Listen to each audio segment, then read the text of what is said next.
Good morning student और welcome on my YouTube channel जिसका नाम है वरद विनायक क्लासेस। और आज मैं आपको के साथ कुछ सिलेबस को शेयर करने जा रहा हूं जो कि आज सीबीएसई ने जारी किया है, जिसके अंदर आपको मैं बताऊंगा कि टर्म 1 जो कि आपको पता था कि एमसीक्यू टाइप के होंगे और टर्म 2 जो आपको पता है कि एक एज़ यूजुअल पेपर होगा जैसे होता है, जिसके अंदर लॉन्ग क्वेश्चन, शॉर्ट क्वेश्चन और जो बाकी सारी चीज़ें हैं वो आती हैं।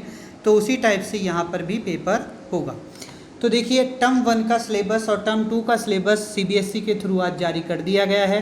तो यहाँ पर मैं आपको बताने जा रहा हूँ मैथ के सिलेबस के बारे में कि आपको 11th में टर्म 1 में क्या पढ़ना है, कौन कौन से चैप्टर को आपको तैयार करना है, और साथ में मैं आपको बताने जा रहा हूँ टर्म 2 के बारे में, और टर्म 2 में भी आपको कौन कौन से चैप्टर को तैयार करना है। ये वीडियो सिर्फ 11th और 12th क्लास के लिए है, जिसके अंदर आप ये सारे चैप्टर्स तैयार कर सकते हैं। जैसे कि यहाँ पर आप देख पा रहे हैं कि पेपर जो होगा आपका 30 मार्क्स का होगा, और टर्म 1 और टर्म 2 में भी जो मार्क्स हैं उनको डिस्ट्रीब्यूट कर दिया गया है। 50 मार्क्स को दो जगह डिस्ट्रीब्यूट करा गया है। एक आपका 40 मार्क्स होगा और 10 मार्क्स का आपका इंटरनल असेसमेंट होगा। अब आप देख पा रहे हैं कि 40 मार्क्स का आपका टर्म 1 में एमसीक्यू टाइप का क्वेश्चन आएगा, और टर्म 2 में आपके पास एज यूजुअल पेपर होगा 40 ही मार्क्स का। क्लियर? और 10 मार्क्स का आपके पास इंटरनल असेसमेंट है। तो चलिए स्टार्ट करते हैं और बताते हैं आपको कौन कौन से चैप्टर हैं जो आपके 11th में टर्म 1 में पूछे जाएंगे। यहाँ पर आप देख पा रहे हैं कि टर्म 1 में जो आपके पास चैप्टर हैं वो आपके पास है सेट एंड फंक्शन। तो आपके पास पहला चैप्टर है सेट, जो कि आप देख पा रहे हैं नीचे। सेट आपके पास फर्स्ट चैप्टर है, तो सेट आपको तैयार करना है, और उसके बाद आपको रिलेशन एंड फंक्शन तैयार करना है। ओके, नेक्स्ट आपके पास सेकंड है अलजेब्रा। तो अलजेब्रा में आपके पास जो चैप्टर है वो आपके पास ये है अलजेब्रा। अलजेब्रा में आपके पास आएगा complex number and quadratic equation, जो आपके पास चैप्टर पता है आपको, complex number and quadratic equation, and then after sequence and series. ये आपके पास अलजेब्रा में होंगे। ये आपके पास 13 मार्क्स के होंगे। सेट एंड फंक्शन आप देख पा रहे हैं 11 मार्क्स का है। फिर उसके बाद कोऑर्डिनेट ज्योमेट्री है जो 6 मार्क्स की है, और कैलकुलस है जो 4 मार्क्स की है, और फिर स्टैटिक्स एंड प्रोबेबिलिटी है जो आपके पास 6 मार्क्स की है। यहाँ पर ये कैटेगराइज करा गया है चैप्टर्स को अकॉर्डिंग टू द यूनिट, पर ये चैप्टर पूरे नहीं है। नीचे जा करके अगर आप डिस्क्रिप्शन में देखेंगे तो चैप्टर के बारे में पूरी डिटेल है। जैसे कि यहाँ पर आप देख पा रहे हैं सेट एंड फंक्शन में सेट और फंक्शन दो चैप्टर हैं, और उनके बारे में भी डिटेल दी गई है कि कौन कौन से चैप्टर आपके पास इसमें हैं। ओके, उसके बाद आपके पास थर्ड आपके पास जो सेकंड यूनिट है उसके अंदर complex number and quadratic equation है और सीक्वेंस सीरीज है। तो ये दो चैप्टर आपके पास अलजेब्रा में आएंगे। एंड थर्ड नंबर पे आपके पास कोऑर्डिनेट ज्योमेट्री है, जिसके अंदर आपके पास स्ट्रेट लाइन है। ये आपके पास कोऑर्डिनेट ज्योमेट्री यूनिट में आएगी, और कैलकुलस में आपके पास सिर्फ लिमिट आएगी। And then after statics probability में केवल स्टैटिक्स ही आपके पास टर्म 1 में होगी। तो टर्म 1 में आपके पास ये है। एंड देन आफ्टर आपके पास जो मैंने आपसे बताया था कि इंटरनल असेसमेंट होगा 10 मार्क्स का, तो वो भी यहाँ पे क्लासीफाई कर दिया गया है, जिसमें 5 मार्क्स का आपका पीरियोडिक टेस्ट है, जिसे आप यूनिट टेस्ट भी कहते हैं, जो हर स्कूल में यूनिट टेस्ट दिए जाते हैं वो हैं। उसके बाद आपके पास मैथ एक्टिविटी आएगी, जिसमें आपको पता है एज यूजुअल कि पूरी फाइल बनानी होती है, फिर आप प्रैक्टिकल वगैरह देते हैं। तो वो सारी चीज़ आपके पास 5 मार्क्स की होगी, जिसके अंदर आपके पास वाइवा वगैरह एवरीथिंग होगा। तो देख लीजिए, अगर आप यूनिट टेस्ट नहीं दे रहे हैं तो आपके पास आपको बहुत बड़ा लॉस हो सकता है 5 मार्क्स का। तो आपने यूनिट टेस्ट अपने एग्ज़ाम के आप ज़रूर दीजिए। क्लियर? देन आफ्टर टर्म 2 है। टर्म 2 में भी आपके पास एक ही पेपर होगा 40 मार्क्स का, और ये भी आपके पास जो आवर्स हैं वो यहाँ पर अभी इसने डिफ़ाइन नहीं करे गए हैं सीबीएसई के थ्रू। आप देख पा रहे हैं आवर्स नहीं डिफ़ाइन हुए हैं, और ये इसमें सिलेबस कितना होगा वो बताया गया है। जैसे सेट एंड फंक्शन आपके पास यूनिट है, तो उसके अंदर पहले में आपके पास set and function and relation आ चुका था। तो यहाँ पर आपके पास ट्रिग्नोमेट्रिकल फंक्शन आएगा। ओके, ट्रिग्नोमेट्रिकल फंक्शन आप चैप्टर को जानते हैं, ट्रिग्नोमेट्री। और फिर उसके बाद एलजेब्रा है। एलजेब्रा में भी ऊपर आपके पास कॉम्प्लेक्स नंबर और क्वाड्रेटिक इक्वेशन और ये सब आ चुका था, पर इसके अंदर आपके पास लीनियर इनिक्वलिटी और परम्यूटेशन एंड कॉम्बिनेशन आएगा। तो आप देख पा रहे हैं सेट फंक्शन 8 मार्क्स का है और एलजेब्रा जो पूरी यूनिट है वो 11 मार्क्स की है, जिसके अंदर लीनियर इनिक्वलिटी और परम्यूटेशन एंड कॉम्बिनेशन है जो 11 मार्क्स का आपके पास होगा। फिर आपके पास कोऑर्डिनेट ज्योमेट्री है, जिसके अंदर जो आपके पास कॉनिक सेक्शन है वो होगा 9 मार्क्स का। और भी एक चैप्टर है इंट्रोडक्शन टू 3D, वही 3D ज्योमेट्री जो है, 3D ज्योमेट्री है, ये कोऑर्डिनेट ज्योमेट्री के अंदर होगी, 9 मार्क्स का ये पूरा आपके पास चैप्टर होगा सेकंड यूनिट में। ओके, देन आफ्टर आपके पास कैलकुलस आएगी। कैलकुलस में आपके पास डेरिवेशन होंगे। देखिए लिमिट उसके अंदर आ गई है, वो चैप्टर आप 2 पार्ट में डिस्ट्रीब्यूट हो गया है। लिमिट उसमें चली जाएगी, डेरिवेशन इसमें आ जाएगा। तो डी ओवर डी एक्स की यहाँ पे प्रॉपर्टी वो आएगी, तो ये चीज़ है। And then statics and probability है, उसमें प्रोबेबिलिटी स्टैटिक्स आ चुकी थी, तो यहाँ पर आपके पास वो प्रोबेबिलिटी देगा। तो देखिए प्रोबेबिलिटी ही है। तो इस टाइप से ये सेकंड टर्म्स को क्लासिफाई किया गया है। ये 11th क्लास का सिलेबस है, तो अपने चैप्टर्स को प्रिपेयर करिए अकॉर्डिंग टू दिस। और ये 9th का मैथ का आपको मैं बता रहा हूँ। ओके, देन आफ्टर अगर आप आएंगे नीचे तो आपके पास इंटरनल असेसमेंट है एज यूजुअल। जैसे आपके टर्म में इंटरनल असेसमेंट 10 मार्क्स का होगा, वैसे ही आपके पास टर्म 2 में भी इंटरनल असेसमेंट होगा 10 मार्क्स का ही। क्लियर? तो अब उसके बाद आप आते हैं 12th पर।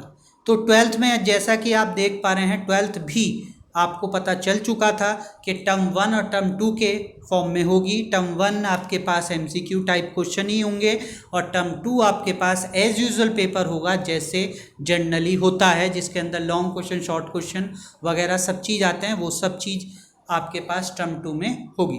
अब टर्म 1 में मैं आपसे नहीं कहूँगा कि केवल आपके पास MCQ होंगे, क्योंकि उसमें पूरा डिफाइन कर दिया गया था कि MCQ plus case study based question जिसमें MCQ पूछे जाते हैं, वो सब फॉर्मेट आपके पास टर्म 1 के अंदर होगा।